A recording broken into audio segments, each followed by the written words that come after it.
Spike Cohen, welcome to Dad Saves America. I'm so happy to be here, John. Thanks for having me on, man. I feel like now's a great time to talk about what it's like to run in a third party because the main two Yeah. are really going great. Oh, yeah. So you list yourself as a bronze finalist for Bronze the medalist. Libertarian Party. Yeah. And just to prove that the government never follows through on their promises, I never got my bronze medal. So that moment where you know, in the meme where you get to bite the medal and kiss the woman and be on third, I didn't get any of that. You just got. I did all the work and I didn't even get to do that. But I know I came in third. So I would that's what think that matters. Libertarian Party, all the medals would be either gold or silver, though. I mean, yeah, we plate them afterwards, but you know, the actual medal is supposed to be bronze, but we didn't get it. You know, times are tough. I'm told it was a manufacturing thing because of COVID, but whatever. RFK flirted with the Libertarian Yeah. Party. I believe the Libertarian Party is the biggest of the third parties in the United States. Is that right? That's correct. So in the same way that if you had like a minivan and a pickup truck and a Matchbox car next to those two, that would be the third largest of the cars. But the thing is, then all of the other cars would be things that were made like that, you know, you can only see with a special magnifying glass or something. That we're really the only third party. Everything else I would describe as fourth party. Interesting. So like is it the Green Party? Green Party, Constitution Party, those are really the only ones that are other national parties right now. I know there are like some of the socialist parties, but then some of them really are more just push committees for the Democrats at this point. What is it? We're called DSA, but there's the Democratic Socialists of the other DSA, yes. Evil DSA, yeah. But dark DSA, the dark DSA. There's also like Working Families Party and things like that, but those tend to be more regional. And again, they also tend to be push parties for the Democrats. The only ones that are kind of standalone national parties besides the Libertarians, to my mind, are Green Party and Conservative Party. That was, of course, before RFK came in. So why try to run on a Libertarian Party ticket? Given that it does seem like there's things about the way the election system is structured legally that makes it very different, like maybe even impossible. I've heard some people say like, oh, because of the nature of our system, it really drives towards two parties. It's the nature of our system, the ballot access laws that are in place, the funding that is in place. You have the Republicans and Democrats. They're getting basically billions of dollars in taxpayer subsidies for their primaries, their conventions. They're automatically on the ballot. Everyone else has to spend millions or even tens of millions of dollars just to fight to get on the ballot. That's before we can even begin campaigning. Then you have the fact that most people just kind of believe you're either voting Republican or Democrat or you're wasting your vote. Yeah. The people that vote third party in general believe that wasting your vote is voting for the status quo and then being shocked that the status quo is continuing and then voting for the status quo again.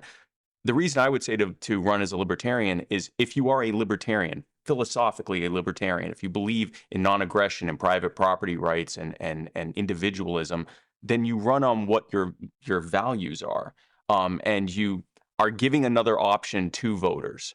And if you win, then that's great. We do win lots of local and state legislative races.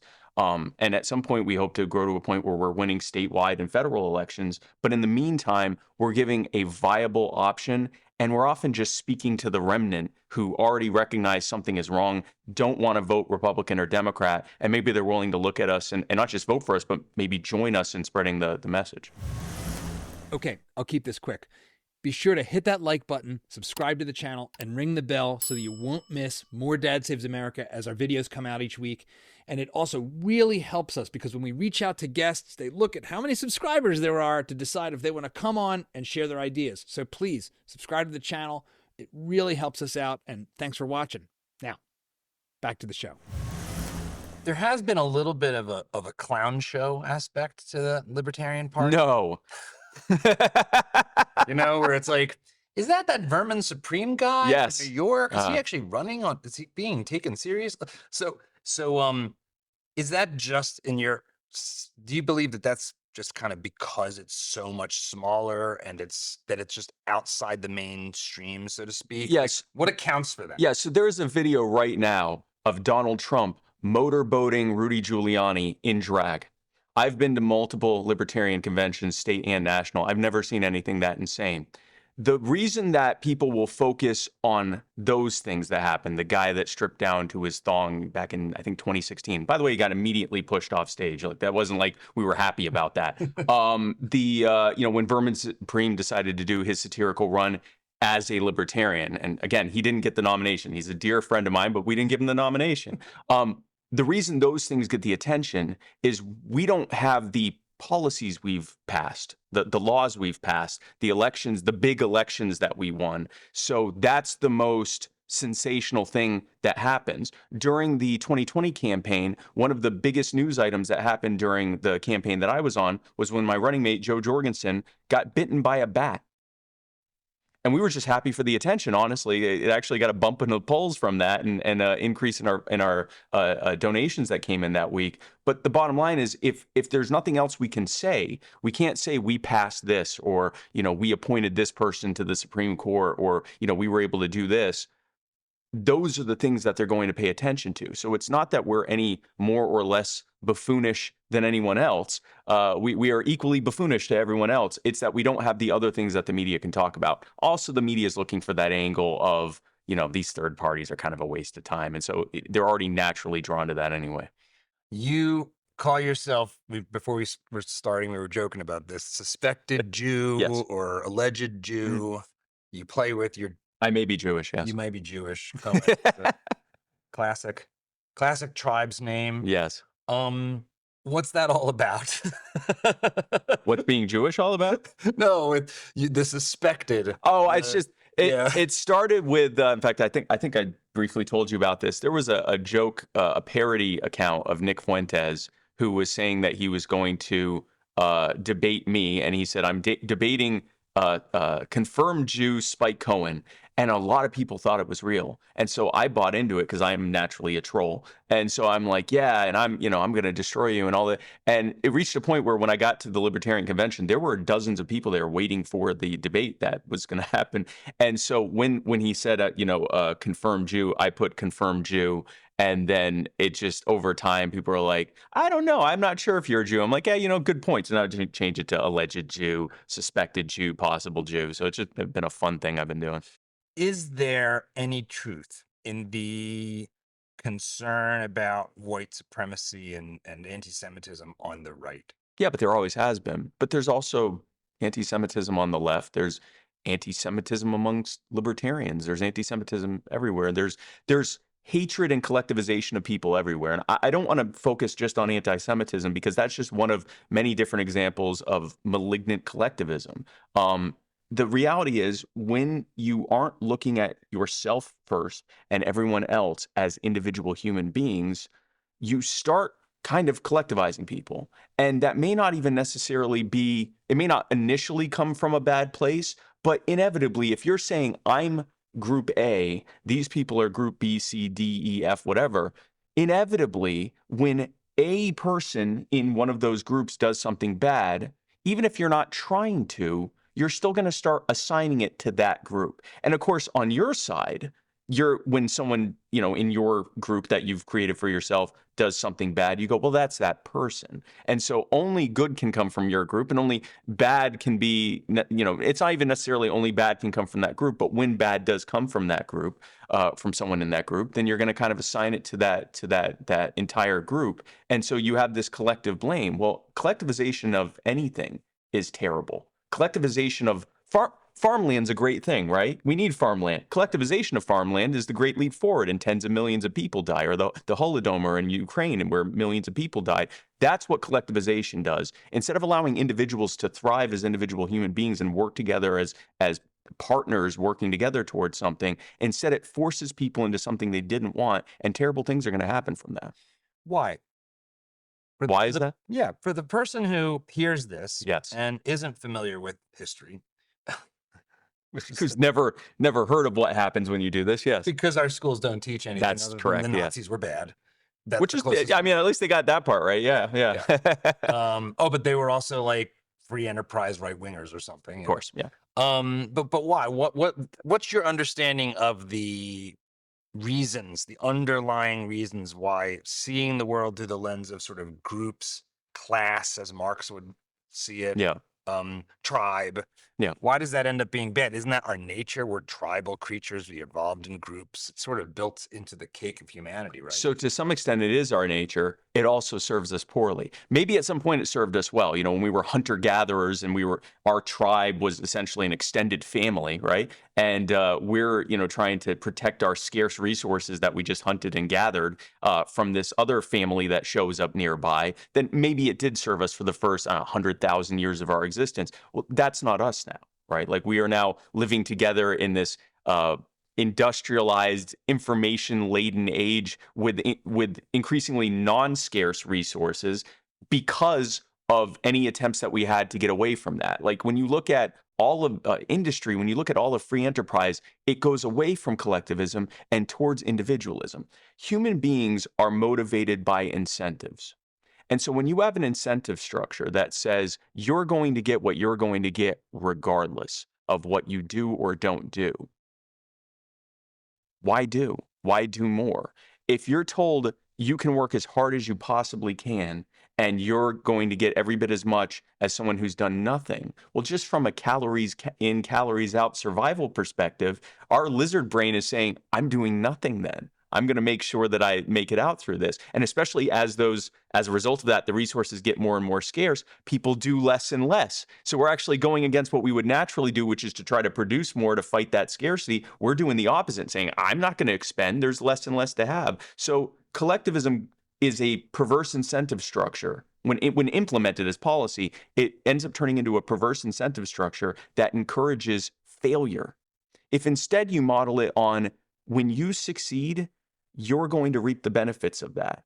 When you fail, you're going to suffer the consequences of that. We can choose to help you in those moments if you truly reach a point of destitution. And since we all have that nature, or most of us have that nature of wanting to help people, you should be okay. But if you fail, that's on you. And if you don't do anything, that's on you. And we're probably less likely to want to help you if you're just not willing to do anything. But if you succeed, you do well. That now encourages people to succeed at all times. When things are plenty, they try to succeed more. When things are scarce, they try to succeed more. And so that actually creates an incentive structure where people thrive. And again, we drew a line, North Korea, South Korea. At night, you can see the difference. Yeah. East Germany, West Germany. Before East Germany, West Germany. Unified. Yeah. Got these. That's the thing it's so amazing that we live in the 21st century and that we are seeing like the rising re-examination of communism as, hey, maybe this is worth taking a second look at. Yeah. I am becoming an old man who just sees everything and saying, well, that's just a bunch of commie stuff. Yeah. Yeah. It's like that Norm Macdonald was. Oh, you settle into it. Yeah. Yeah. It's like, yeah. oh, that sounds like a bunch of commie gobbledygook. Yeah. No, I also increasingly sound like my father, but for good reason, because our fathers were right. And I think maybe it was Mark Twain who said, history doesn't repeat, but it rhymes.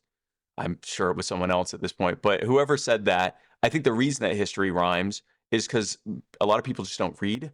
And so we end up in these cycles where people go, well, hey, maybe we should try collectivizing, or maybe we should try hating other people, or maybe we should try whatever the thing was. Right. And when those of us who have actually read history go, actually, that's not a good idea, they go, you don't know what you're talking about. And then they move on. You're an old head. That is, yes, you're an old head. How could you possibly know anything? I just got here. I'm much smarter than you. Libertarians have this very interesting thing. It's that we have a cycle where we will say, this thing's going to happen. If you do this, this will happen.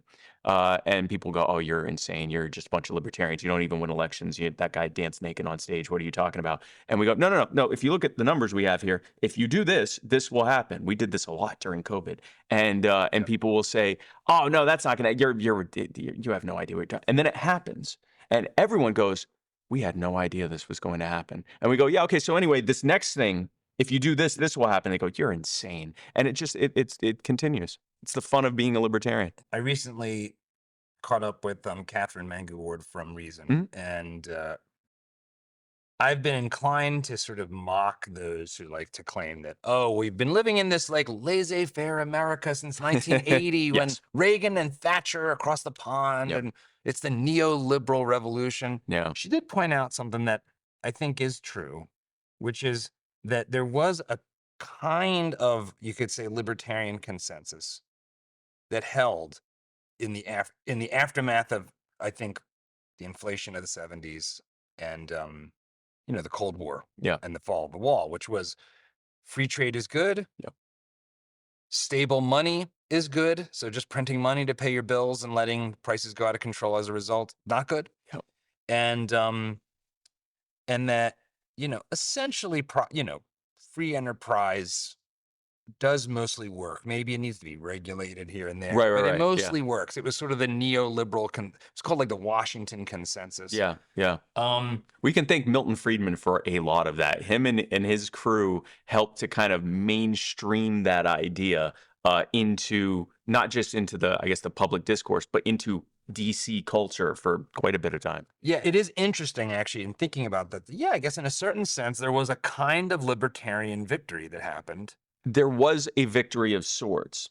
The trade-off, all things have trade-offs. The trade-off is that people now say that was laissez-faire free market capitalism. It was no such thing. The good parts of it were, but the parts that led to massive inflation or capture of markets or capture of agencies by multi-trillion-dollar corporations, all of that was when the government was trying to regulate that or set prices or try to subsidize something. That led to, again, perverse incentive structures that made bad things happen. But all of the good things, like the fact that we had massive amounts of job creation during that time, the fact that we had so many people coming here for economic opportunities, even from other first world countries, because we are that much wealthier than just about everywhere else on earth. Yeah. That was the part of how free it was. All the bad things that ultimately can be immediately traced back to the government trying to saying, well, but we still know better than everyone, so we should be regulating it. And then the perverse incentive structures that come from that. In terms of sort of public intellectual economists that make this argument, oh, we've had laissez-faire. I think Joe Stiglitz is probably the one that sticks out to me. Yeah. He's got a new book called The Road to Freedom. Mm-hmm. That this seems to be a new tact that's being taken. Gavin Newsom, like, we're the freedom state. Wait, so is this like he's doing the road to serfdom, but in Right. reverse? Oh, I love right. that. Yeah. I definitely have to read that to laugh. And the claim that gets made, and he makes it in the book, as I understand it, but in his public promotion of the Yes. book is, well, you can't have freedom without rules. Mm. And see, the laissez-faire people, these crazy libertarians, they don't believe in having rules. Yes. They haven't even thought about the notion of rules. Mm-hmm. So if you want freedom, you need rules. And, we've got a bunch of great rules we can impose on everyone for their freedom. Yes. Of course, for their freedom. Nothing says laissez-faire capitalism like the hundreds, probably millions at this point, millions of pages of codes and laws and regulations, so much so that it is literally impossible for any human being to even know what all the laws and regulations and codes are. And which is why it always amazes me when people will say things like, do it the right way, do it the legal way. And it's like, no one actually knows. We're all committing crimes accidentally, but it's okay because no one else knows it's illegal either. It's like some weird, like Kafka-esque thing where we're all criminals and don't even realize it. And so that's what I would say to the whole, we're laissez-faire. When it comes to rules, we're not against, there's this claim or this phrase that we use a lot. We're not against rules, we're against rulers. I want to put a little finer point on that because that's an easy one to ask lots of questions about. We aren't against the fact that human beings are going to create boundaries. We want those boundaries to be created by the actual stakeholders, like the property owner or a group of people who have decided to come together voluntarily and create a venture together, as opposed to someone who's not the least bit involved, hundreds or thousands of miles away, who doesn't really have any incentive for whatever they're regulating to do well at all, and who then can be easily captured to use those regulations to help the most powerful at the expense of everyone else. That's what we're saying. We're not saying that there shouldn't or that there aren't going to be rules. We're saying the people that are coming up with those rules are the people that have absolutely no idea what they're talking about. And it's going to be so easy for the very people that we think these regulations are going to be protecting us from. They're actually just going to capture that agency and control it from the top. That seems like one of the central tension points between, I think, honest, like good faith progressives and good faith sort of classical liberal libertarians. Yep. Is, does the government serve to be a check on private actors that are trying to be a predator? Hmm. Or does it serve as a magnifier? Yeah. And I think progressives will ultimately say, we need a big, robust government because otherwise we'll just have oligarchy. We've got these giant multinational corporations. And so only the government, which at least is representative because of democracy, Okay. so it represents all of us, can stand up to the Googles and the Apples and the Amazons of the world and have we the people's interest in mind, because that's what it says on the documents, and Yes. because I went and voted a couple years ago. And so Yeah. I'm sure the president knows that when I voted, I meant to say I don't want to pay more for my Amazon Prime account. That's, the information's Of course. embedded in there Yep, somewhere. it's obviously in there. I'm mocking it already, which Yes. is not fair to me. But I do think that is the argument. Yes. And we do live in a world of very large companies that can do quite a bit to manipulate us, I wouldn't necessarily say impinge on us, but we can't escape the Yes. fact that there's a bunch of big companies out there that impact our lives, cell phone companies, the health insurance companies. Yep. How do you just understand debunked that? their argument. So they will, and these are, I'm saying the good faith progressives, not the ones who are in on it. The actual good faith progressives will, in one breath, say that the government is captured by large multinational, multi-trillion-dollar corporations. They're using the regulations to make the agencies look the other way, which is why it's so weird that they're against the ending of Chevron deference. But anyway, they're so mad that the agencies are looking the other way, and then if they do regulate, it ends up harming us and helping the big corporations, and that's why we need government to be even more involved. And let's go back to first principles here. If you want to buy something, I think just about everyone would recognize that if you want to buy something, it's best to have a variety of competing options to choose from, because they have a vested interest in trying to get your business. You don't want to only have one option. Government is not only a monopoly, it's not only one option, it is a violent monopoly that imposes its authority through violence and threats of violence, and it is financed through extortion. So not only are they the only game in town for any service they're telling you that they're providing, but you also don't have an option to opt out. At least with another monopoly, you go, you know what, I just don't need that. If I don't need that thing, I just won't get it. Government doesn't give you that option. You have to pay. You have to obey and comply. You have to, buy whatever it is they're telling you to buy if they've mandated it. And so what government does is it creates this end run around the market. If I'm a successful company, I reach a point where I go, okay, this is about the amount of market share I can get through normal means, through serving the consumer. I'm going to have smaller competitors. They're going to be able to be more agile. They don't have the legacy costs that I have because I've been around, my company's been around for 100 years. All of these things, I'm going to start losing market share unless I spend pennies at capturing these agencies and get hundreds of dollars back in subsidies, market share protection, mandates, favors from politicians. I would be, in one way, it would be, if I'm wanting to grow my market share and I don't have any ethics or morals, I would be a fool not to do it. And actually, at first, I may do it just to survive. I don't want them regulating me into losing my business. Well, once I've got that bit of a hook in there, well, why wouldn't I use it to, give some benefits for myself? The nature of government is that it is a centralization of power and authority. So the more power and authority you give it, the more anyone trying to seek power and authority are going to get it, not by trying to serve the needs of the many to get back money and get back compensation for it and growth through merit, but instead to do an end run and just seek the people that are getting those positions of power and authority. And it reaches a point where it inverts, and now the people are actually going to get elected to those positions of power and authority to have good relations with those multinational corporations. Any large government, even the so-called communist governments in the USSR, and we're seeing it now in China, they're ultimately captured by their corporations there. That's the rich, wealthy, and powerful will always seek power to retain it. So what you want to do is diffuse that power out to individual human beings through their role as a member of the market, so that now people, if they want that money, they have to serve the market, serve us, serve the consumer. One of the things that is an interesting challenge for us as libertarians is to be able to answer the question, well, how do you reverse that ratchet effect?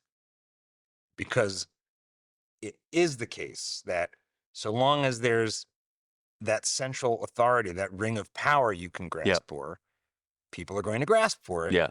And of course, the people that are in the pole position economically have the influence, have the resources to lobby and spend money. They're going to do it. Yeah. You can, I mean, a great example in current times is you have Sam Altman at OpenAI, who's been traveling around the world, talking to governments, being sort of pro-regulation. Oh, yeah.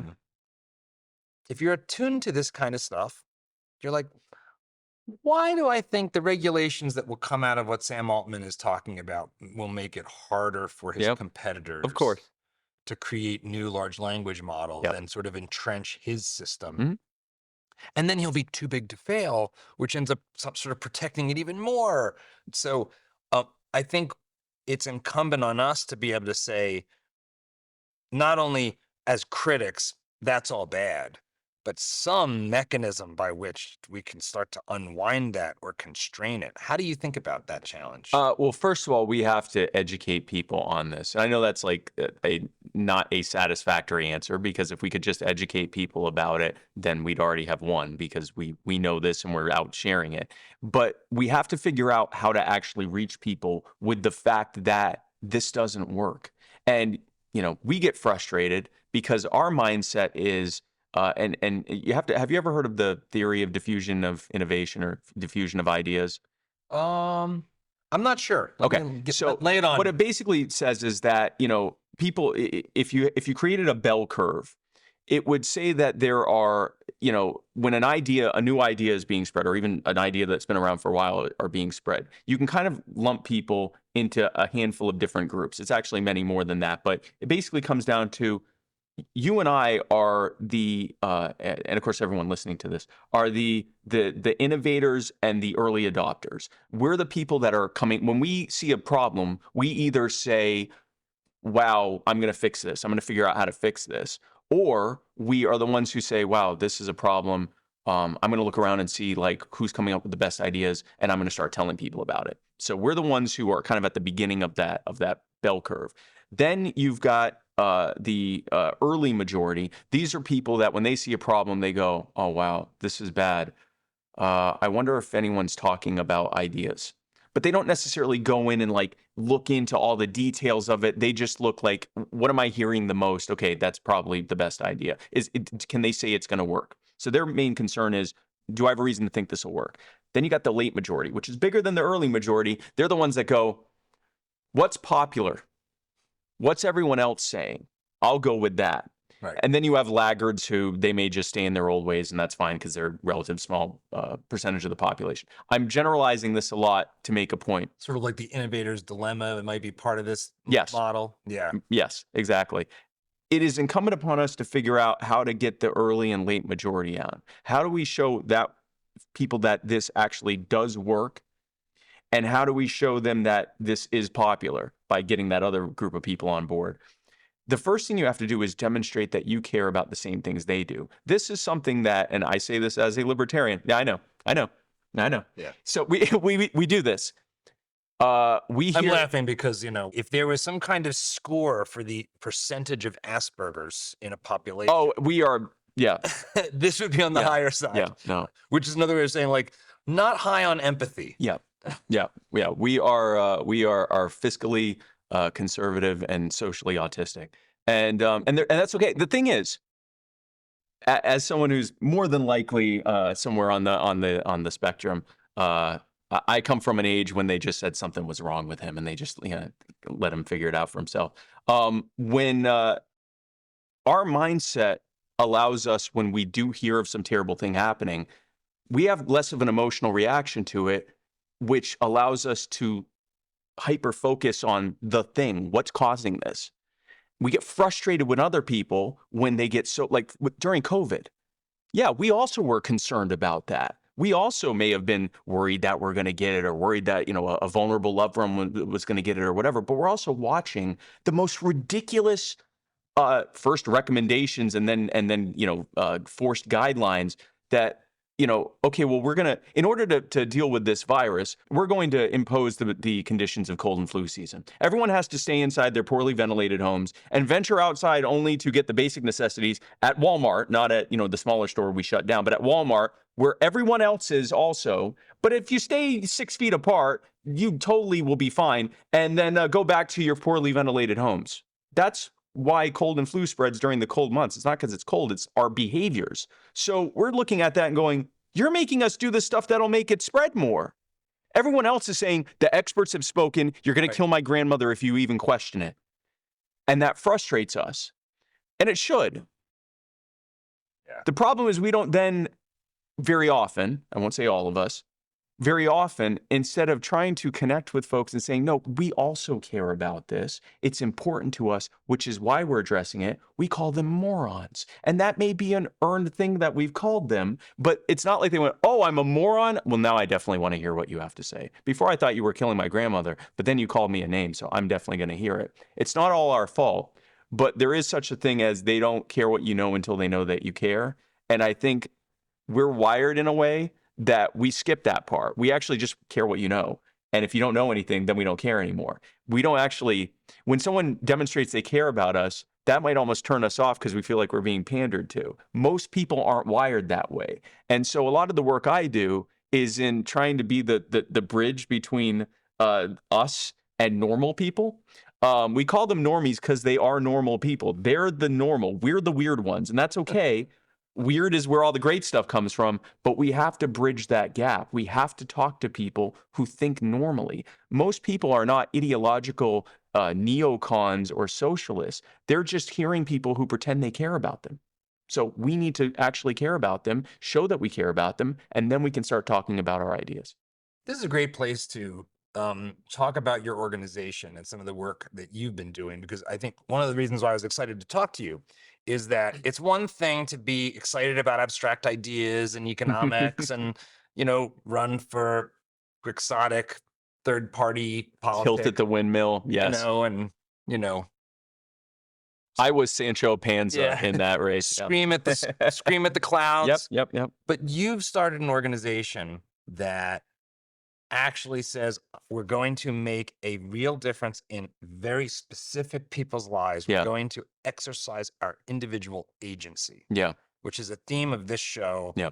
That cuts through kind of the way I think about everything these days, which is like, we can't have a free society if we don't have people that believe their agency matters and exercise it and see that exercise transform their lives. Yeah. Like, you need that experience to know that freedom's worth having so that you can keep doing more of that. Yeah. So tell me about the organization, what it does, how it got started. Yeah. So You Are the Power is the name of my organization, and you can go to youarethepower.com and become a member today. But You Are the Power, we find people who are being abused by their local and state governments. So we're focusing local, at least for now. We're not going to try to take on nationwide stuff because we're still growing. We find people that are being, and also a lot of the harm's happening at the local level. Yeah. So we find people who are being harmed by their local governments, and specific individual examples of this. We take their cause and we put it out for the entire public to see. And we sometimes get tens of millions of people seeing this stuff. We don't talk about politics. I don't say these people are being harmed by bad Democratic policies or bad Republican policy. I don't do any of that. I say this family of, this guy, Bill, is being harmed by this guy, Bob. Bob is the mayor. But I'm reducing them down to what they are, individual human beings. I'm stripping away this whole concept of government and politics at least long enough to say this human being or group of few human beings are harming these human beings. Here's the story behind it. Here's how it happened. And then here's what we can do to stop it. So I don't want to just make people angry. I've been doing that for a long time. And frankly, I'm sick of it. I go out there and I'll say still go on Twitter. I still go on Twitter, but I'm trying not to make people any angrier than I absolutely have to. I go on there and I tell people about all these terrible things. And then very often people say, well, what are you going to do about it? And I used to get frustrated. And then I realized that's what a normal person would say. Okay, that is terrible. Now what? So what I do is I bring these causes and I say, yeah, Bob and Jan and Kathy are doing this to Bill and Steve and Phil. Here's Bob and Jan and Kathy's numbers and email addresses, and here's how you can reach them. And here's a wording template that you can use to tell them what you think about this case. And we can get into individual specific examples of that. But we are giving people a cause, stripping it of any partisanship or even the whole government thing. We're saying who these people are in government and how they're doing it, but we're taking it out of this is the government doing it. We're saying this is these people doing it to these people, and we can together we can get these people to stop. And we have a 90% success rate in getting these governments to back off and do the right thing. I want to dig into some of the cases involving child protective services. So Yeah. this is Dad Saves America, and the reason is because I think our role as dads in the family is really powerful. It's really the place that liberty sort of springs from Yep. at the end of the day. If you were to take a snapshot of political speeches and advocacy for this or that law, Yeah. almost always right below the surface is it's for the children. Yes. It's for the children. We have to protect the children. Won't someone please think of the children? Yeah. Please think of the children. And so, and there is a very real challenge in that if you are a child, you don't have full agency, you don't have full capacity, you are a ward of your parents. If your parents are actually like psychopaths and abusive or genuinely neglectful, and you don't have grandparents or uncles or anyone else, you really are in a very precarious situation. And it does present this edge case of like, well, who's going to help this child if no one else will? And so we have this thing called child protective services. Yes. So tell me about your work relating to these child protective services actions. Yeah. So we, I'm trying to remember the month, but summer of last year, we found out about a family called the Hernandez family. And it's a husband and wife, Matt and Taki Hernandez. They have 2 children, Emma, who at the time was a newborn, and Aria, who at the time was a toddler, 3 years old. And one day, Emma, her leg was swelling and she was fussy and she seemed like she was in pain. This was the first time this had ever presented. So they went and took her to a hospital because they loved their child and they want to make sure she's okay. The hospital did some x-rays and they did some other lab work, blood tests, things like that. The lab work showed that there was a likelihood of some kind of chronic health condition. And the x-rays showed that there was not only some fractures in her legs, but in other parts of her body that were at various stages of healing and that were synonymous with the kind of chronic health conditions that lab work showed. So the doctor called it abuse. And there was no evidence of abuse, but all the same, the police came, took both Aria and Emma, and arrested Matt and Taki Hernandez. Even after a caseworker came to their home and said, we see no problem here, they still arrested them and took their children. As a condition of the bond, for them to even be allowed, for the parents to be allowed to go back home, they both had to agree to not talk with, to be around, or be within a certain number of feet of, or live with one another. So indefinitely, from that point on and moving forward, not only did they take their children from them, but they legally estranged them indefinitely. So imagine you take your kid to the hospital because there's something wrong. That hospital finds out the kid has a serious health condition that needs to be treated immediately, and instead they ignore that, take your children from you, and tell you you can't speak with your wife or your husband. Separately now, both of them knew neither I nor the other family, the other spouse, abused this kid. We know that that's not the case. So they both went and had to spend thousands of dollars fighting in court to get the medical records.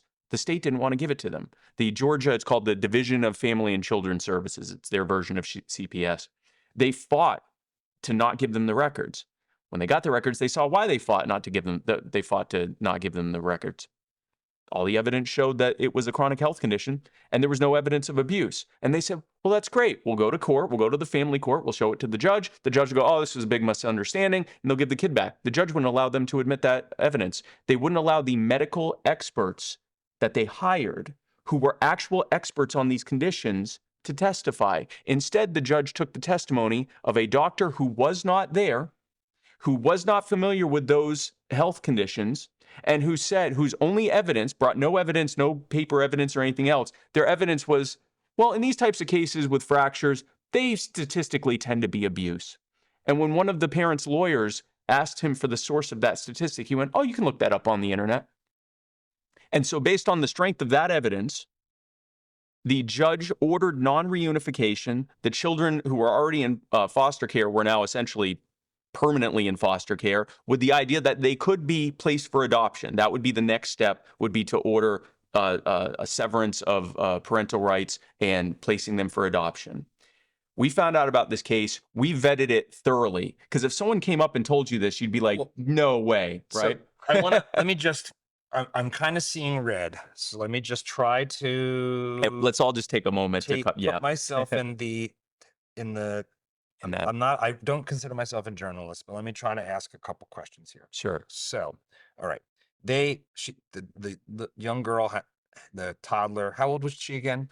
The one with the swelling, Emma, was a newborn. She was only a few weeks she's old. A baby. Yeah. So she's got something that's led to some fractures. It is more than likely either osteogenesis imperfecta or neonatal rickets. Other kids have similar things that are caused by like Ehlers-Danlos and things like that. But for this child, it was one of those two things. So she's brought to the hospital, and, I first hear this, multiple fractures. That sounds like it could be physical, like trauma related. Yep. Okay. There is a cause to be concerned. Mm-hmm. Isn't there a process of investigation before you do why would the doctor believe that he or she could leap straight to calling the cops? Like, what's the process supposed to be? Was this a violation of what the process is supposed to be? If you encounter evidence of potential abuse? It is technically a violation. In fact, at every step, the child abuse pediatrician, the police, the caseworker supervisor, the family court judge, everyone down the pipeline of child protection did the wrong thing. We were hoping it wasn't true, so we fully vetted it. And it turned out, they gave us all the medical records, everything, emails between them and Child Protective Service, the whole thing. And we said, okay, they got him dead to rights. This is the case. We were hoping this was some kind of terrible one-off. So we put it out there to the public like we do with all these causes. The public jumps on top of the judge, the caseworker, everyone whose email addresses we could get, the head of DFACS, everyone. And we started seeing some movement in our direction. The next thing that happened was a bunch of other families in Georgia and across the country started coming out of the woodwork with the exact same story. Our kid was suddenly ill. Turned out they had some kind of health condition. They took the kid from us. Very often they wouldn't let us speak with to one another as husband and wife. The indictment on the criminal side never came because there's due process involved there, so they don't want that to ever happen. But they let it loom over your head so they can impose those bond conditions. The family court judge is just arbitrarily deciding not to listen to our side and only taking their testimony. We're at risk of losing our children. We heard it over and over again, and then we found out why. This is the real disgusting thing. Remember we were talking about perverse incentives? Under Title IV of the Social Security Act, child protective services at the state level are paid, but only when they call it abuse. Wait, what? If they don't call it abuse, they don't get money. If they do call it abuse, they get money. Even if it turns out not to be abuse, they get money. And if the child ends up being placed in foster care, they get even more money. And if the child ends up being permanently removed from the family and put for permanent adoption, they get even more money. And if it turns out that kid is sick, they get even more money. So when that child abuse pediatrician saw Emma there, swelling, and saw evidence that they had a chronic health condition, they weren't looking at an individual human being and saying, oh my gosh, this poor kid is sick. Thank God we found it as early as we could. Let's start getting her the treatment she needs. That doctor went cha-ching. This is a kid that's going to end up having a chronic health issue. We'll ignore it for now. Hopefully she survives through to adoption. Then the real money pours in. Okay. Okay. So While you're processing that, I just want, this is the definition of child trafficking: the illegal taking of children from innocent parents and placing with someone else for a financial incentive. And that is happening countless times across the country because of a perverse funding incentive that was introduced in like the 70s or 80s. And ever since that funding incentive was placed, we've seen the removal of due process from family courts. We've seen the removal of the decision of whether or not to take the child out of the criminal courts where there is due process, at least in theory, and into the family courts where it's basically an administrative tribunal. The judge can decide whatever they want. It's very arbitrary. And the entire structure has been built around getting those federal dollars. And all of this is happening because at some point, everyone, I'm sure all those caseworkers, the cops, the judge, they kiss their kids before they go to bed at night. Some of them probably go to church or synagogue or whatever. They probably think that they're good people. And at some point they were able to go, man, this is just how we get, this is part of, to do the good things, we sometimes have to do this stuff. In order to make an omelet, we got to break some of these children. And what happened was at some point they stopped looking at these families as individual human beings and they started collectivizing them into necessary funding. That's how this happens. my wife and I are exploring adoption, and so I'm becoming aware of some of the things that, unless you do that, you just don't even know anything about. Yep. Because we're talking like these different families, and one of the things that I've encountered is a claim that the foster care system in the U.S. is incentivized to separate families. Yep. Is this the only instance of this systematic government incentive to rip kids from their biological parents? Oh, I'm sure it is. And in terms of that specific thing, this is the one that we're finding, but I'm sure there's many more. We're actually in the process of not just getting these families reunited, but also uncovering the root cause of it so that we can actually create and present model legislation to fix this. Before you can fix it, you got to know what the actual problem is. I don't want to just run off and yell, save the children. I want to figure out how we save the children. But I'm sure there are many others as well. But if you look at every action of government, again, when you're centralizing power, the more it's centralized, the more you're effectively creating a perverse incentive. You're creating an incentive that isn't based on value. It's based on, you can get away with it and we'll give you more money. No, who's going to stop you? Who's going to stop an entire system that enforces the laws, investigates the crimes, adjudicates the cases, decides what to do after the fact with the children? They're the watchmen. Who's supposed to watch the watchmen? Of course, the answer is us, and that's what we're doing. But in the meantime, it's not like there's something built in to stop it, because even the people whose job it is to investigate claims are funded through this. So everyone involved has a vested interest in going, you know what, maybe it was abuse. And then there's also a CYA aspect. If I'm that doctor and I go, cover your ass. This is more than likely not abuse. But if I say it's not abuse and the kid ends up being killed, people are going to be mad at me. But if I say it is abuse, I get money and it's someone else's job to figure it out, whether it is or is not abuse. I'm just the doctor. I'm not the investigator. Problem is that happens at every single step. The cop has the same calculus. The caseworker has the same calculus. I could either say it's not abuse and everything's fine and get blamed if the kid gets killed, or get fired for not calling it abuse because that's how we get our money, or I say it's abuse and hopefully it is and I caught something, and if it's not, that'll be someone else's job. But everyone's just kicking the can, or actually kicking the child down the road to being permanently separated from their parents, because it's either get in trouble because you didn't or get money because you did. The Social Security Administration is paying. So is this under like SSDI, like the disability? Why Why is Social Security? Isn't that just old person retirement? No. What's happening? Social Security is a slush fund for federal goals, and that's part of at least part of why it's solvent. The other problem is that they are only allowed to invest in bonds, and any pension that only invested in bonds and told people that you pay in until you aren't working anymore and you get back until you die would go to prison for Ponzi scheming. But anyway, that's a whole other episode we could have. But under Title IV of the Social Security Act, because it is essentially a slush fund, back in the 70s or 80s, someone said, Child Protective Services are having a hard time getting funded. We have all these cases of abuse and we need money. And they went, okay, so if you have an abuse case, we'll give it to you. And what ended up happening was, whether they realized it or not, they just said, we'll give you money for this outcome. I mean, this is obviously absolutely enraging. Yeah. And I'm trying. I'm a blubbery Italian, so that's my weakness. Anything where kids are in trouble, We were worried your curls were going to pop in the back. So this might the Medusa hair is going to come to life. So there is a deeper challenge here. Yeah. That to try to expand on what this represents, and that is, we see this in a lot of instances of people trying to help, legitimately people trying to help. Yes. So I know that some of your other cases have involved homelessness. There is a homeless industrial complex. Mm-hmm.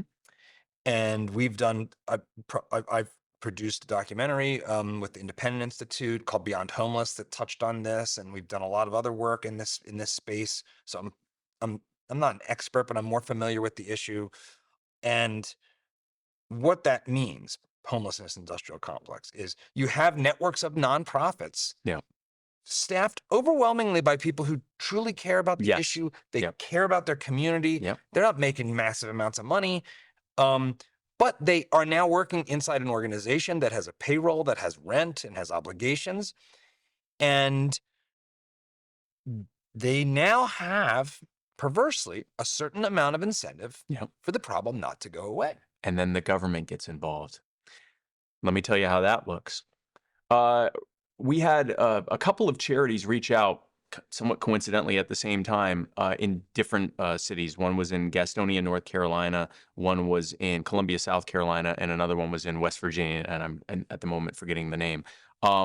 They were all pretty much the same MO. They were charities that had been around for years, who were feeding homeless people, but not just that, they were getting them help they needed. So one was a pastor, one was a lady who had been homeless herself, and another one was a group of people in that community who wanted to come together to help. And they realized, we can't just feed these folks. We need to actually figure out, okay, is there an addiction problem, which is almost always the case? Let's get you addiction help. Let's get you clean. Let's get you rehab. Is there a criminal record that's keeping you from being able to get a job? Let's try to help you with that, or find you a job that you can have with that kind of criminal record. Is there, trauma, chronic pain issues, whatever it is, they would try to find people who for little or no money could help with that. So some of them were partnered with universities, with, professional sports teams, all these other organizations that were helping them because they were actually looking to fix the homelessness crisis. And all around the same time, they suddenly had after years of doing this with little to no problem, the police started showing up and threatening to arrest them if they kept feeding people. And they'd cite these really skewed interpretations of health codes and say, oh, you're distributing food without a license and all of this stuff. And and in some cases, they actually could have arrested them for it. In other cases, they were basically just making it up. It's different from area to area. But the bottom line was they were threatening people for helping people. And again, we looked at this and we vetted it very heavily. We wanted to make sure it wasn't like they were leaving behind a giant mess, or that, weren't they incentivizing people to continue living under bridges and under overpasses? We were making sure that was not the case. And so we how did you do that? How did you make sure that wasn't the case? So anytime we get a cause, we thoroughly vet them. And I actually have a team that does nothing but vet these things. We get the, if medical records are needed, we get that. If there are any, claims of criminality, we want to see the arrest records. We want to see, all of that. We look at their claims. We look at any articles that talk about this.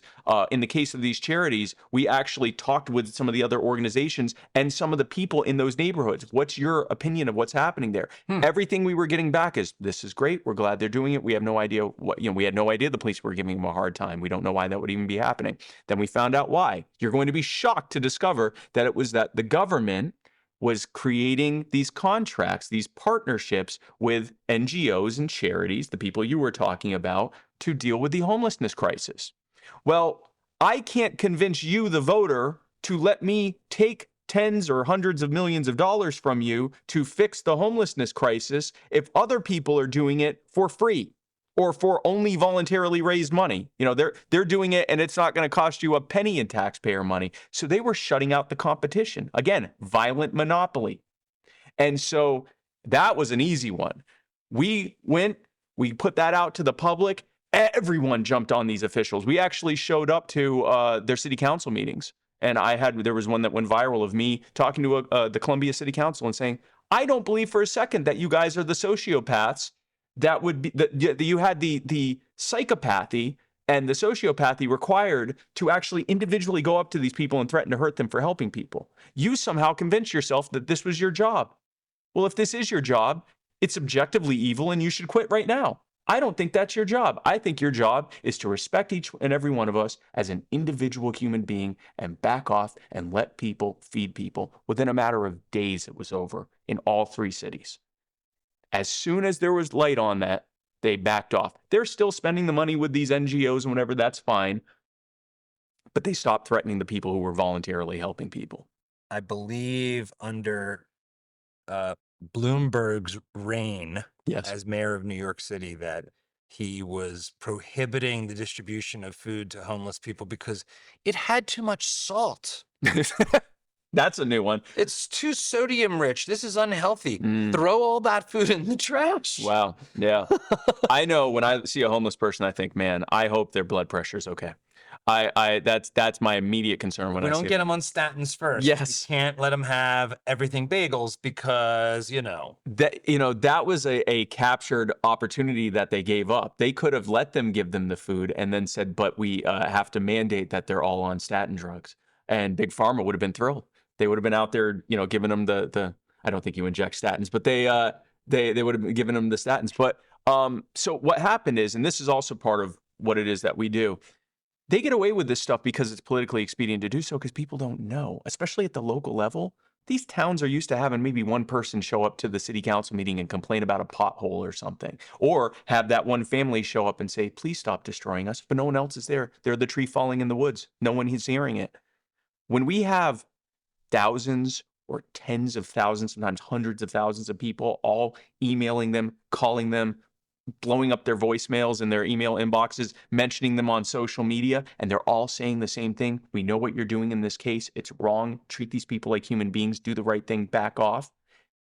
They almost always back off. If that doesn't work, then when hundreds of people, their own constituents and people from the local area show up to their council meeting, all saying the same thing. We know what you're doing. This is wrong. Treat these people like human beings. Back off and do the right thing. Then they always back off. One of the things that this makes me think about, the mechanism you're describing is something that, people on the political left have been good at for a long time. Yes. Galvanize the community, take to the streets, make your voice heard, and that is how change will happen. That's what you're doing, right? You're using the power of many coming together around an issue to show strength, to say, hey, if you think you can get away with this, we're all watching you now. Yeah. What has that taught you about the mechanisms of politics and power? When I saw, when I was looking at why are we failing, I come from the small business world, entrepreneurs, startups, that kind of stuff. When we're not doing well, I look at who is doing well and figure out how they're doing it and then figure out how we can do it better based on that model that they set, which is obviously better than the model we're using right now. That's what I did with libertarianism. I'm like, okay, we have the best ideas. We are objectively right because I agree with it. So how do we spread this? Well, I look to the progressives. How are they spreading it? Well, the easiest answer, I mean, we could get into how they got involved in education and how they, use the power of the many going after the few and all of that. Ultimately, they did it because they're normie coded. They talk like normal people, and we don't. And so if someone's saying, man, I'm worried about the price of healthcare, and one group is saying, yeah, it's just not right. It's just too expensive. And these people are making so much money off of it. And you know what? I think it should be free. And I think they should have to pay for it. And we show up and go, well, actually, you don't have a right to healthcare. I don't know who told you that. But they shouldn't have, because there's only negative rights, not positive rights. Whatever, I think you've been consuming too much of that left-wing garbage, that commie gobbledygook. And, the reality is that there are these incentive structures and honestly, you're on your own for healthcare. Free healthcare. What do you believe in, slavery? The average person, that second person was right. I know that was you. That was you and me. Yeah. Yeah. Because it's like, technically speaking, like if you have free healthcare, who's providing it? It's another human being. So they're not getting paid. How's this working? Someone's being enslaved, either the person providing it or the person paying for it, right? That's how we look at it. I can hear myself going, yes. No, that's all correct. No, and see, so if we're in that position and we hear the person say all that stuff, we go, I don't know what I think about that. And we hear the other person go, yeah, exactly, that's right. Most people go, oh, you are weird and I think a monster because you said you don't care if I have health care. That's what I just heard. This person does care. And yeah, it is true that it's too expensive. And yeah, it is true that these people are making way too much money. And I don't even know what they were talking about, but they said I was stupid. And so I'm going to go with this. Like, that's just by default, they're going to go with the person speaking more like a normal person. So if instead on that issue, for example, we're saying, you're right, the cost of healthcare is through the roof. It's insane.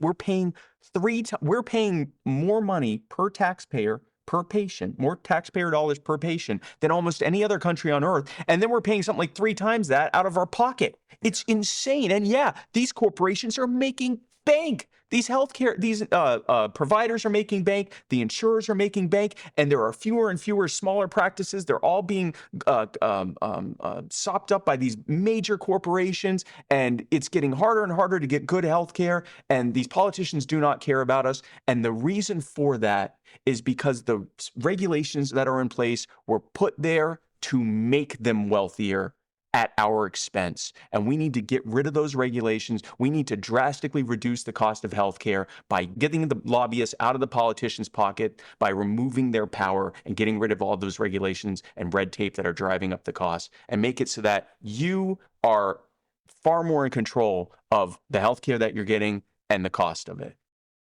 It's not going to get everyone, but that's far better than me arguing with someone about, negative versus positive rights, right? We just need to talk like normal people.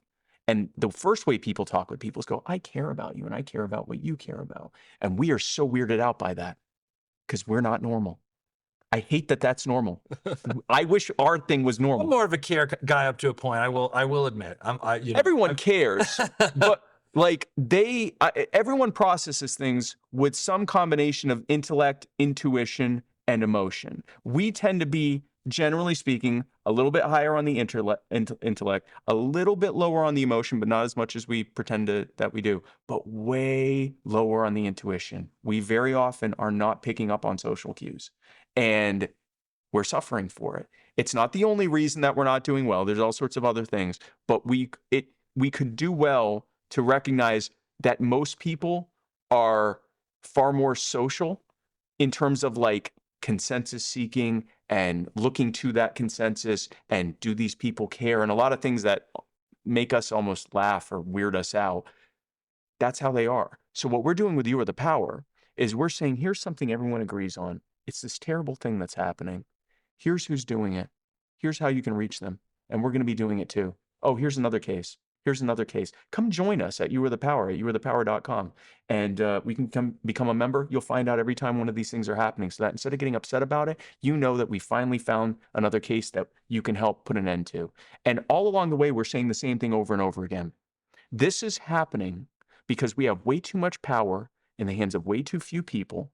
And those people are not being expected to do what all of the rest of us are expected to do. Respect one another as individual human beings. Don't hurt people. Don't take their stuff because they are individual human beings. And when we expect that of these government officials, then we'll start getting the results that we want. In the meantime, we're going to fight case by case by case. I'm not arguing politics. I'm not arguing philosophy. I am giving people something, other people, that they can care about and help, and show them that the power's in them, not some politician or bureaucrat or crony that they'll never meet 1,000 miles away, but in them, in us working together. I did a video recently saying that we should take cues from the Dobbs decision, which ended Roe versus Wade and returned abortion policy to the states. To the states, yeah. And basically said we should Dobbs the hell out of everything. Hey, this is the invention, even more than the separation of powers, federalism. The fact that we are these United States. Yeah. There are 50 unique mini nation states. They're supposed to be semi-autonomous nation states, yeah. And that is a feature of our governmental structure Yeah. that gives us competition, choice with our feet, not just with our vote. Yep. And brings the problem solving closer to where it is. It's still like, and Texas is a massive state. I live in Texas. And Yep. so it's still too big at Yep. state level. Yep. Like local's even better than state. But how do you think about that kind of decentralization and how we get from a trajectory where, oh, I really care that the president cares. President has to be our dad. Yeah, yeah. Or as Drew Barrymore said to Kamala Harris, the nation needs you to be Mamala Harris. I know, the cringe. I think even the normal people cringe at that. I don't. Just like, I don't think anyone. I hope Kamala cringed at that. That was terrible. it's, Whew. but I don't know the answer to that. It's just a bad thing. It feels to me like the thing you're doing is positively showing, yes, you can actually put your energy and your time Yep. into this issue Yep. and see a result. Yep. Is that the path? Is it a positive action? Redirect that energy from your Fox News or MSNBC feed to issues where your voice matters? Yep. That's the first step. This actually partially started as finding something to give libertarians to do in between losing and complaining about losing. We have the best ideas. We're so motivated. We have so much energy behind this, and we're just directing it at, as you were saying, tilting at the windmill and then screaming at the sky afterwards. How dare you not let me beat this windmill? So the first thing was, okay, let's give them a thing. Let's start creating, I called it a culture of winning. We have a culture of losing, and to the point where we almost kind of like wear it as a badge of pride. Yeah, I lose because I'm right and they're wrong. Okay, great. Everything's falling apart and you're the only one with the answers. You don't be proud as the whole thing. Don't be the one at the end of the ship going, yes, I was the only one who knew that there was an iceberg there and they just wouldn't listen to me. Find a way to tell them about the iceberg. Make sure they find out and know so that we don't die proud. And or at least get as many people under those boats as early as possible. Something.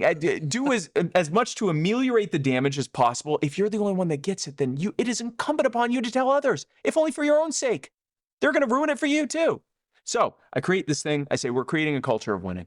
We're going to find things we can actually win on now, not some utopian distant future where libertarians have taken over the world and left everyone alone or whatever you like to say.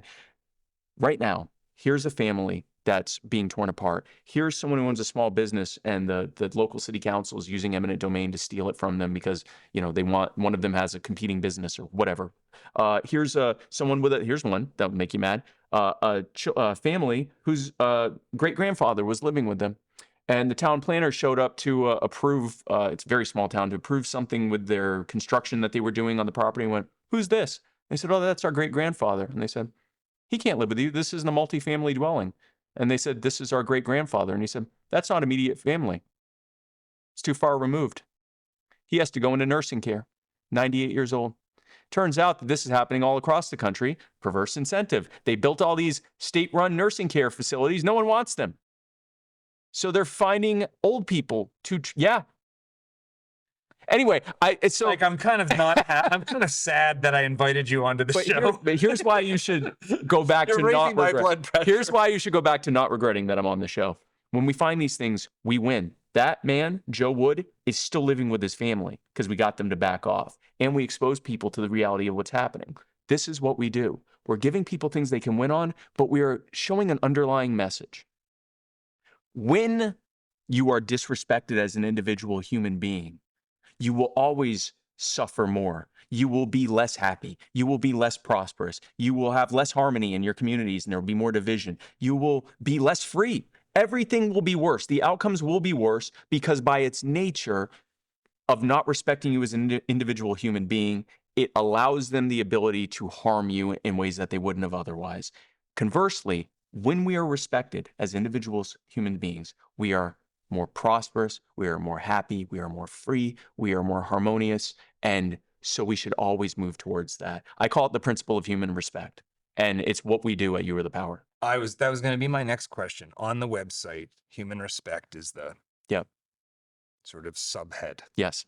Help me understand what respect means. Yep. What are the boundaries?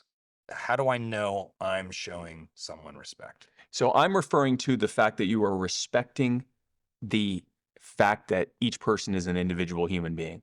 So here's the example I use, the easiest example of human respect being like an intrinsic thing, not even something we necessarily have to explain. To get here, you and I both had to travel here. You came from Texas. Yep, Austin. Yeah. So did you fly here? Yep. Okay, so then you were within relatively close proximity of thousands, maybe even tens of thousands of people. Certainly once you're here at the casino, there are thousands just here.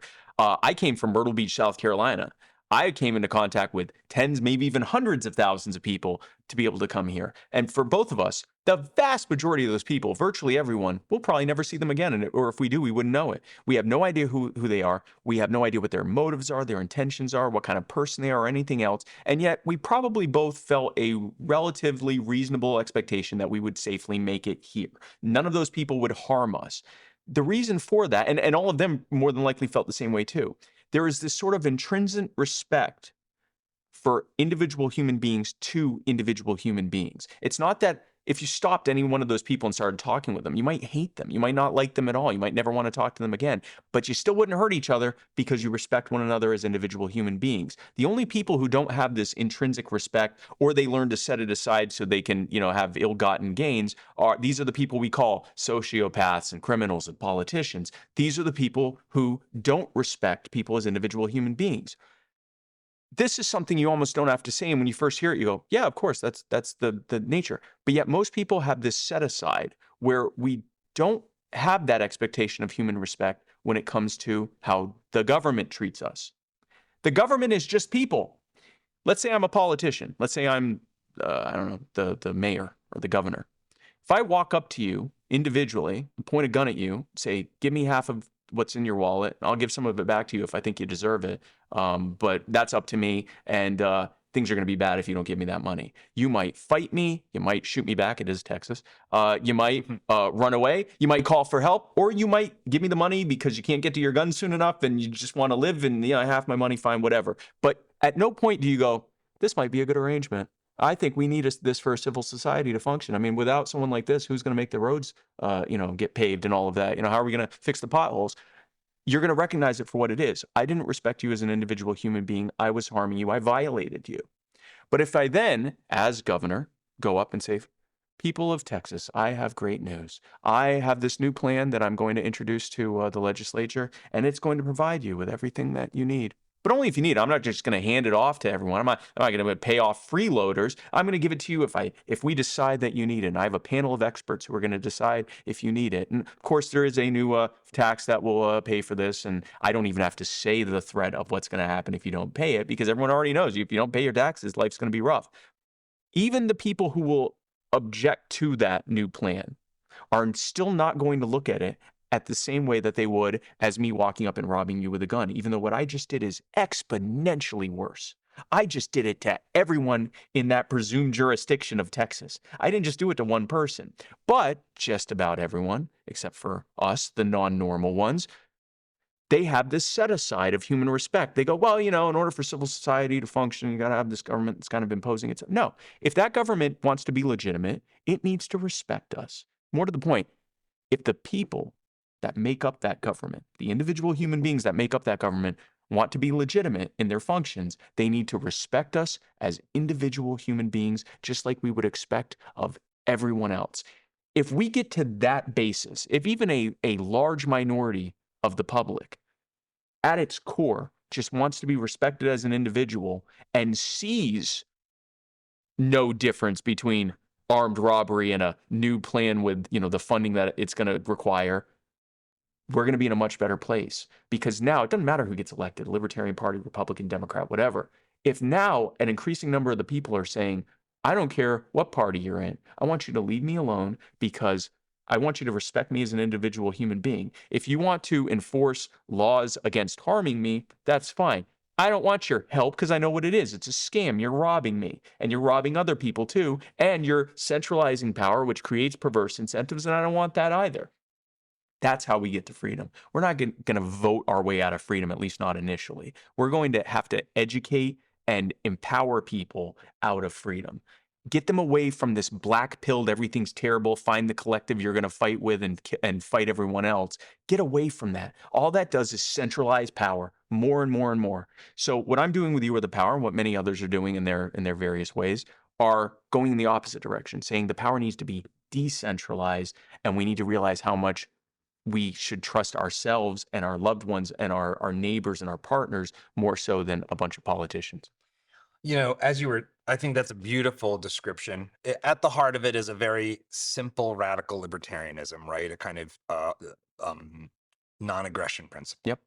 But another way I was thinking about it as I was hearing you explain that is that when we treat other people with respect, just at the normal level, what we're not doing is treating them as a means to our end. Yep.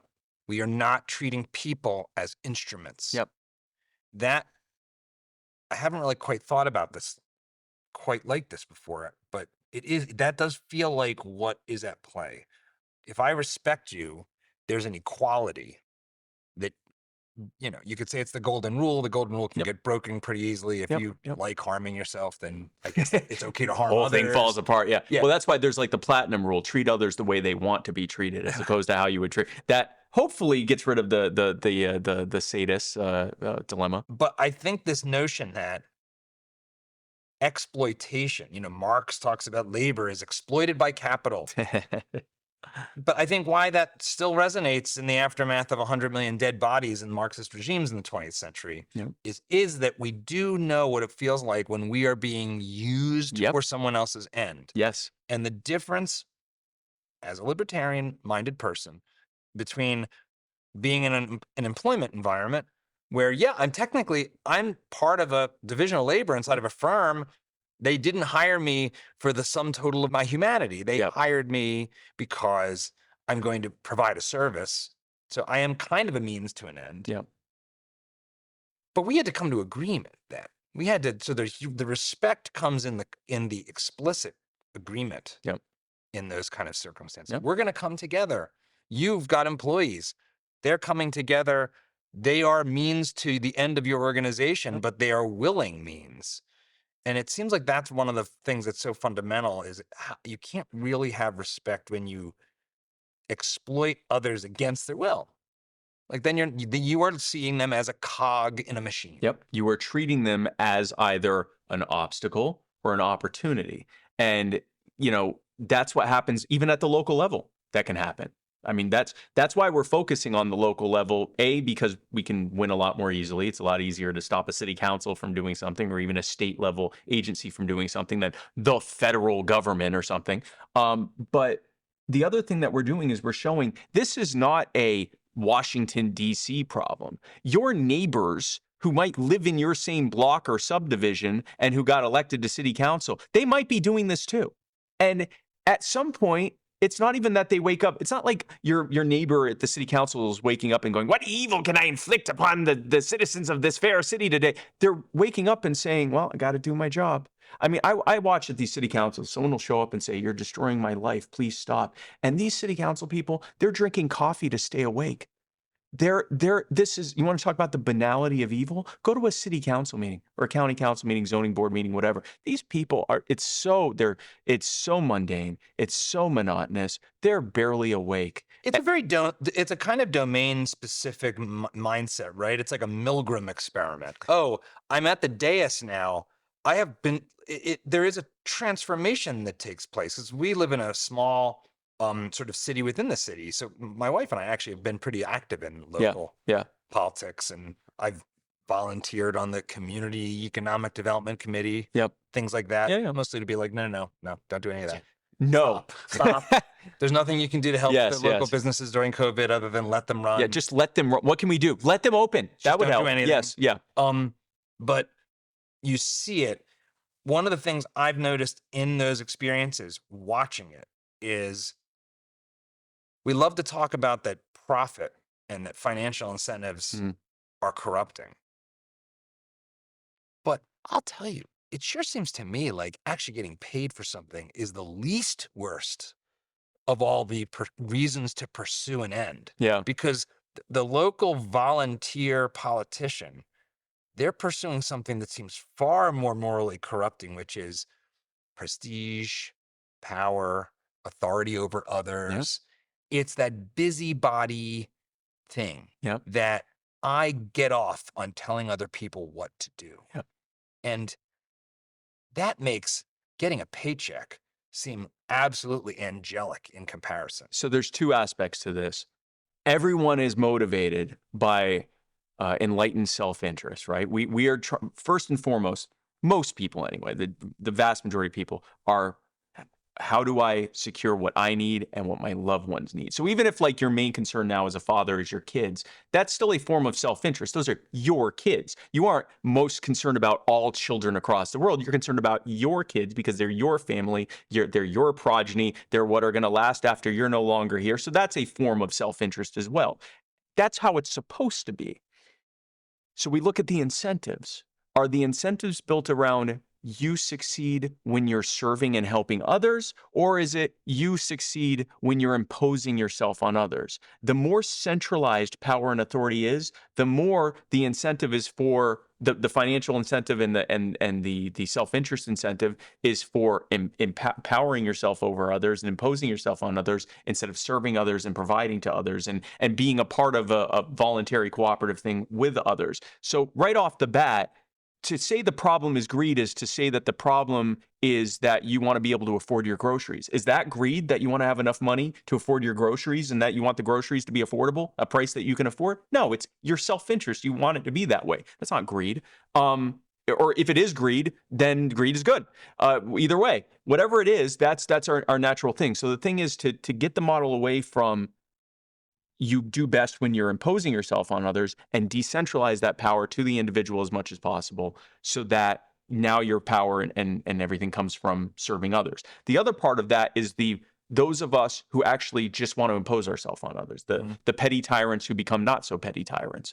And that may be something that's intrinsic in many or most of us. I don't know percentages. Or it may just be something that you get addicted to. You might say, oh yeah, I'll be on my HOA. Someone needs to figure out the books or whatever. Then you realize you can do all this stuff and you can tell people what to do. And you go, well, I know well for what my neighborhood needs. So I'm going to start telling, before you know it, you're a petty tyrant. This is where it is absolutely essential. It's necessary for us to have as our baseline that individual human respect. It needs to almost become like not a faith or belief system, but it needs to become as spoken as it is intrinsic. Because the moment that we start to go against that, if ourselves and those around us are going, wait, I'm an individual human being, I'll make this choice for myself, it becomes a refrain that we can go back to. And so that's why in my way, I'm spreading that as much as possible. I'm reminding people, this is what it looks like. And it doesn't have to wait till it gets to DC for it to happen. You don't have to it to turn into a multi-trillion-dollar monster. It can, at this level, at the city council level, or at the state level, not respecting someone as an individual human being, might start with the best of intentions. It ends with child trafficking, grandfathers being removed from their kids' homes, small businesses being destroyed, people's homes being taken from them. It looks like all these terrible things. It wouldn't have happened if they had just respected us as human beings. I ask this of every guest. We call the show Dad Saves America. Yes. Because I believe that, that root, you sort of have referenced it. We've talked about it in different ways. That root of understanding human respect starts in the home. It starts with your role as a father, if you're a man, and moves outward from there to be ultimately an engine for the social transformation. Yeah. How do you see your role in this American story? Well, unfortunately, I'm not a father. And I may also adopt at some point as well. But I will say my role right now, starting in the home, is demonstrating that respect in the way that I treat myself and others. I had mentioned when we were getting ready, I'm on a bit of a faith journey of trying to figure out what this is all about. And what I've settled on for now, until I truly figure out what I believe, is that it's possible that it may be impossible to know, for us to have any more understanding of the metaphysics of the world, why we're here, what happens after we die. We may be no more inclined to ever understand that than a termite. We may just not have the capacity to do so. But what everyone seems to agree on to some extent is that it is an absolute miracle, an impossible, the odds of us, each one of us not being here are so much higher than us being here. All the things that could have happened for us not to be here. Each one of us won this impossible lottery. It's like winning the Powerball jackpot every day in a row for 50 years. It's so impossible that we're even here, and yet we're all here. And our time here is so incredibly fleeting. The difference between a hospice patient and a newborn is that the newborn's days are measured in months and years, and the hospice patients are measured in days and weeks. It's so fleeting, the time that we're here. And so to me, the only rational way that I can respond to being given such an impossibly rare and impossibly fleeting thing is with the most profound gratitude I can show. And the only way I've settled on how I can show that gratitude is in the way that I treat myself and others. And that's the work that I do. Thanks for being on Dad Saves America. It's been a real pleasure. Thank you.